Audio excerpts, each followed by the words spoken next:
चाहिँ अब लाग्यो साथीहरू भेट्नु उर्लाबारी माथि रमिते डाँडातिर। रमिते डाँडाको दृश्य देखाउँछु म साथीहरूलाई। उर्लाबारी माथि पुगेर यहाँबाट अब हिँड्नु आँट्यो। बाई सिउ उतै भेटौँला केटा हो। हामी चाहिँ उर्लाबारीबाट उभो मिक्लाजुङ हुँदै रमितेतिर लाग्यो। यता अगाडिको एसएन हाइवेले खराब बाटो भएर पानीहरू परेर त्यताको भिडियो चाहिँ गर्न पाइएन। अनि माथि पुगेर साथीहरू यहाँ चाहिँ एनसेलको टावर पनि नदिने रहेछ। त्यही भएको कारणले साथीहरूको खोजीमा सोधपुछ गर्दै बागबिरे भन्ज्याङमा बसेर एकछिन यताउता वरिपरिको दृश्य अवलोकन गर्दै भिडियो लियो। त्यहाँदेखि पनि सोधपुछ गरेर आइताबारे भन्ने ठाउँ पत्ता लाग्यो र आइताबारेमा जानुको लागि सुरु गरेर वरिपरिको वातावरण रमाइलो दृश्यहरू कैद गर्दै उँभो लागियो फेरि। किनभने हामीलाई त्यहाँ टावर नभएकोले साथीसँग गफ पनि भएन। यताउता हेर्दै रमाइलो गर्दै दाजुभाइ त्यहाँबाट उँभो लाग्यो आइताबारेको प्रस्थानतिर। यता ठाउँमा कुनै ठाउँ खाल्डो यतात्यता भए पनि दाजुभाइ मजाले उँभो लाग्यो साथीहरूको खोजीमा। बाटोमा बोल्दै पनि भिडियोमा बोल्दै पनि रेकर्ड त गरेको थियो, तर हावा धेरै चलेर असर भएको कारणले मैले यहाँ बोलेर लगाइरहेको छु तपाईँहरूलाई। राम्रोसँग यसो सुनिदिनु होला। तपाईँको गाउँमा आएको सबभन्दा विशेषता चिसो अनि खुलेको बेला उता जानु त तपाईँको अनुहार देखौँ। भरे यो पर्सनल भ्लगमा आइहाल्छ त फेरि यो त।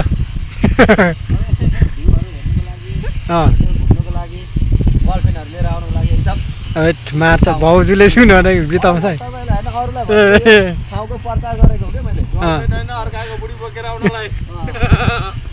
सबै खालको सुविधाहरू छ यहाँ बस्ने सबै सुविधाहरू। तर यो के भन्छ मेरो क्यामेराले नभ्याउने रहेछ नि मामा। त्यो दमको केपी वालेको टावर भ्याउनु त भ्याउँदो रहेछ झन्डै थोरै ढिस्को देखिँदो रहेछ ल मामाको क्यामेराले दमकको केपी ओलीको टावर झन्डै देखियो है।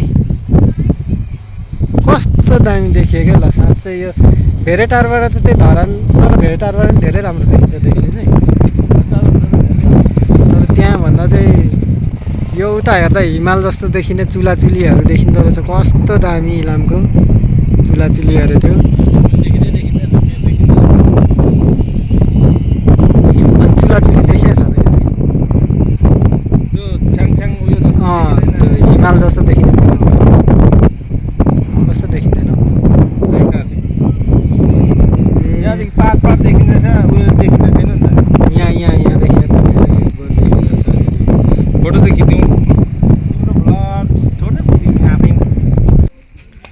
यहाँ चाहिँ हामी मिक्लाजुङ माथि रमिते डाँडामा आएर चाहिँ अब एकदम घुम्ने काम हुँदैछ।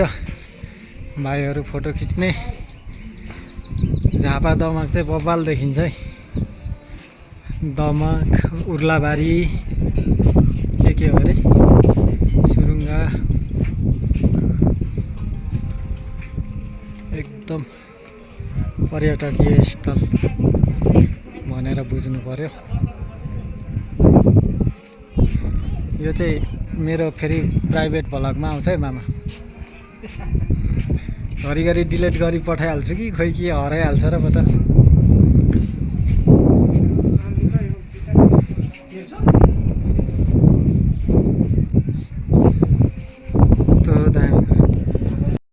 यहाँनिर चाहिँ अनि मामालाई जिस्काएर ल म नाच्छु है भिडियो गरिदिनु भनेको।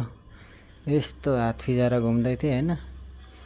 अनि नजरको इसारा पनि गरेर पुरा डान्स दिनु खोजेको। मामाले त के हो भान्जा कुखुरे डान्स पो भयो त भनेर त लास्टै हँसाउनु भयो। अनि यसो हल्लिएर त्यहाँदेखि क्यामेरा बन्द गर्नु लाएँ मैले। त्यहाँदेखि ओल्ड टाउन तल्लो चाहिँ यो चाहिँ टेन टाउन अलिक माथि रहेछ। त्यसमा आएर यसो फेरि भित्र गएर घुम्ने निर्णय गरियो। यहाँ चाहिँ टेन टाउन भनेर लेखेको छ द टेन टाउन।